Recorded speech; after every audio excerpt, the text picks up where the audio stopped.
Сәлеметсіздер ме, құрметті оқушылар? Бүгінгі өтетін тақырыбымыз жарық кванттары туралы Планк гипотезасы. Естеріңізге, бүгінгі сабақта жету керек мақсаттарымыз біздің білімділік жағынан жарық кванты туралы Планк гипотезасын түсіндіреміз. Планк гипотезасын қолдана отырып есептер шығарамыз және топпен жеке жұмыс жасауға үйренеміз, және оқушылардың сіздердің ой өрістеріңізді дамытып өз бетінше топпен жұмыс жасауға бағыттау болып табылады. Сабағымызды бастамас бұрын балалар алдыңғы сабақты еске түсіріп өтейік. Міне, бұл бізде әдіс қайталау оқу анасы деп аталады. Бірінші сұрақ: қызған денелердің сәуле шығарып электромагниттік энергияға таратуы қалай аталады? Жылулық сәулелер қандай толқындар қатарына жатады? Екінші сұрақ. Үшінші сұрақ: өзіне түскен әртүрлі жиіліктегі сәулелердің энергиясын толық жұтып алатын денені қалай атаймыз? Жылулық сәулелену құбылысы тек қызған денелерде ғана емес, және қандай денелерде орын алады деген сұрақ екен. Және соңғы сұрақ: жылулық сәулелер тек қалай ажыратылады, қандай топтарға бөлінеді деген сұрақ екен. Қане балалар, ойланып, 1 минут ойланыңыздар, және 1 минуттан кейін сіздердің жауаптарыңызды сұраймын. Яғни балалар, міне бүгінгі біздің негізгі формуламыз Е тең H көбейтілген ню. Біз білеміз, бұл дененің үздікті шығаратын немесе жұтатын бір үлестің энергиясы. Е дегеніміз энергия, H дегеніміз Планк тұрақтысы, оның мәні бізде әрқашан тұрақты болады. 662 көбейтілген 10-34 дәрежесі, джоуль көбейтілген секунд өлшем бірлігі. Ал ню дегеніміз сәуленің жиілігі. Енді байқап отырсаңыздар, мына жерде біз бұл формуланы мынадай түрде түрлендіре аламыз. Былай жаздық қой, мысалы, Е тең H көбейтілген ню деп. Біз ньюдің орнына жарық жылдамдығы бөлінген толқын ұзындығы деген формуламыз бар, бізде білеміз оны бұрынғы кванттық физикадан. Ньюдің орнына қойсақ, бізде формуламыз мынадай түрге келіп түрленеді екен: H көбейтілген С бөлінген лямбда.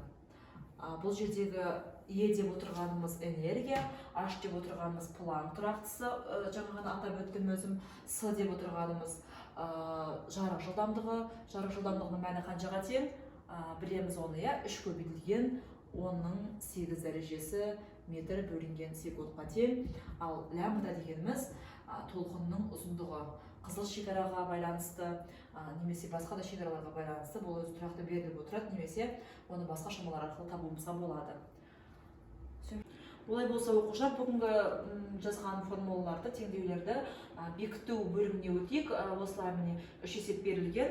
Бірінші есепті шығарып көрсем, қалғанымыз өзіміз орнымызда отырып шығарамыз. Бірінші фотонның энергиясы берілген екен бізде. Алғашқы есепте фотонның энергиясы берілген 2,8 көбейтілген 10-19 дәрежесі джоуль. Электромагниттің толқынның ұзындығы қандай дейді? Табу керек. Толқын ұзындығын біз қалай белгіледік? Лямбда деп белгіледік. Дұрыс айтасыздар. Лямбда шешуі.